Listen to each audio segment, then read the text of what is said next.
Good evening.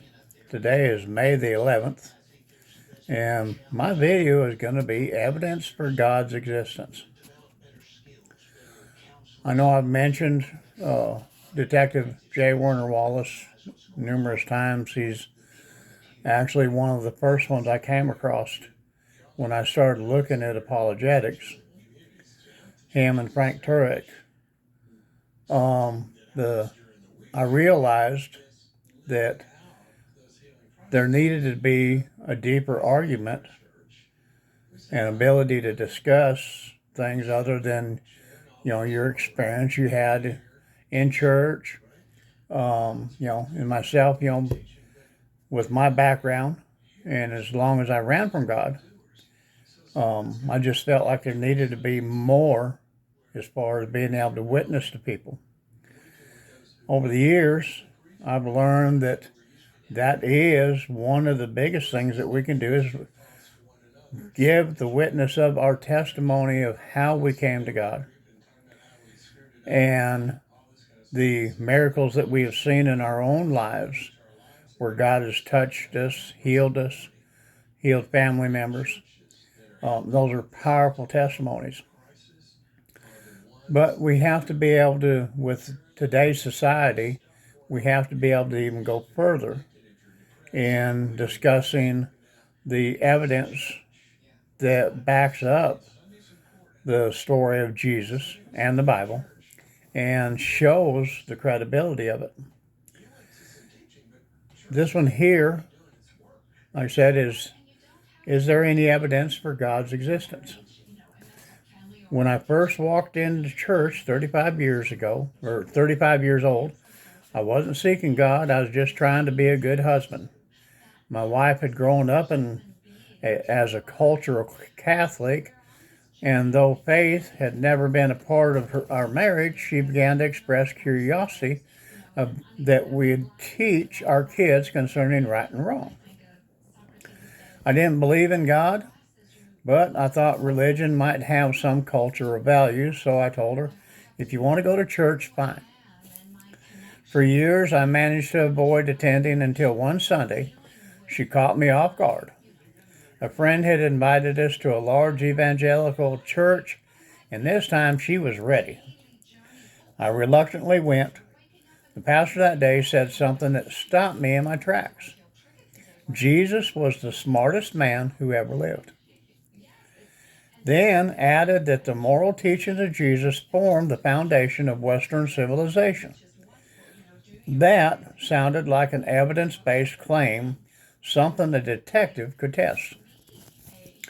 At the time, I was working major investigations as a police officer, homicides, robberies, undercover work. My life revolved around evidence, logic, and corroboration. If someone made a claim, my instinct was to verify it.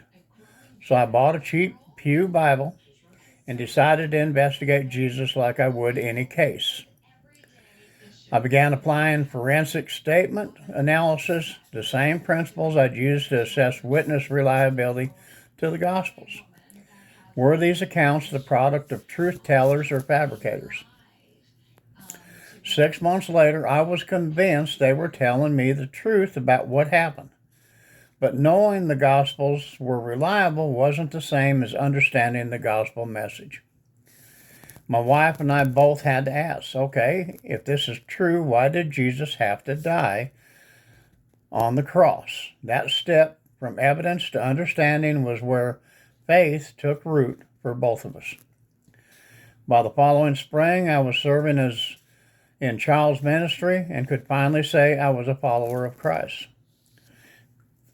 Coming to faith through evidence shaped everything I've done since.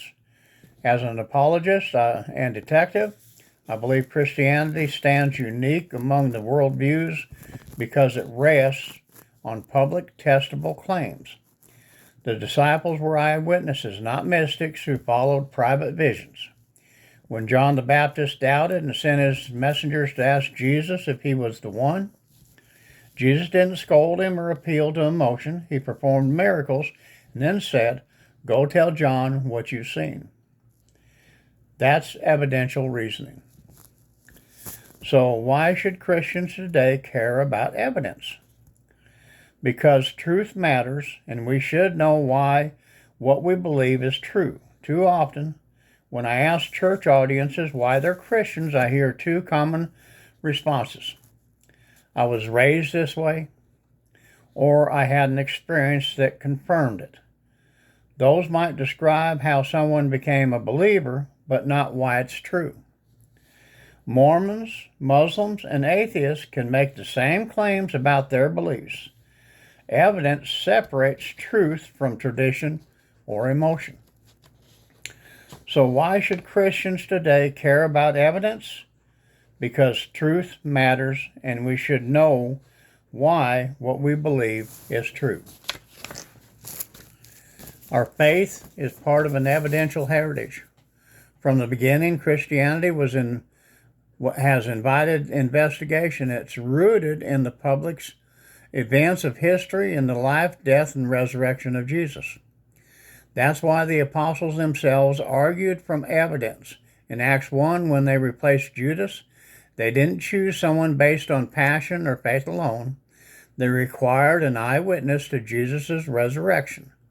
The early church valued verifiable testimony, and so should we. The question, of course, is how ordinary believers can engage with such serious topics in their busy lives. The key is discipline, not genius. Every one of us becomes an expert in whatever captures our interest. Some people can tell you every Super Bowl winner or the batting average in a baseball because they've invested attention there. What if we directed even part of that same focus towards understanding why Christianity is true? There's an ocean of resources available: apologetics blogs, podcasts, and online forums that make learning accessible. The goal isn't to master every argument, but to become confident in one area that interests you: moral evidence, cosmology, the design of life, historical reliability. When conversation arises, you'll find yourself more prepared, and curiosity will compel you to learn more. And it has me.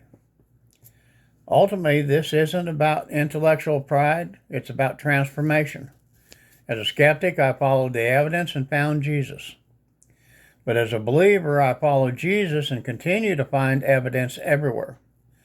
The case for God's existence isn't confined to an argument, it's written into the fabric of creation, the moral law on our hearts, and the eyewitness record preserved in Scripture.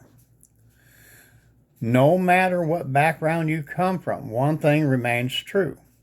If Christianity really happened, it matters more than anything else. And if we claim it's true, we should live and think like people who have examined the evidence and found it convincing. And this is really critical when you start discussing religion with non-believers. You need to have the knowledge to back up what you're saying. Okay. I've sat there and I've deep dove into the historical information. And then I have me and my wife's own testimonies where we were healed miraculously.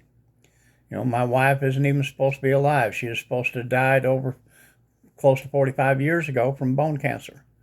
But she was healed when hands were laid on her and she was prayed over.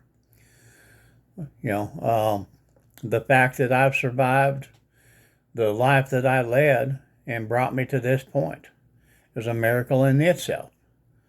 So, just something for you to think about. What is your reason for believing? And if somebody comes and starts questioning you with hard questions, how are you going to answer?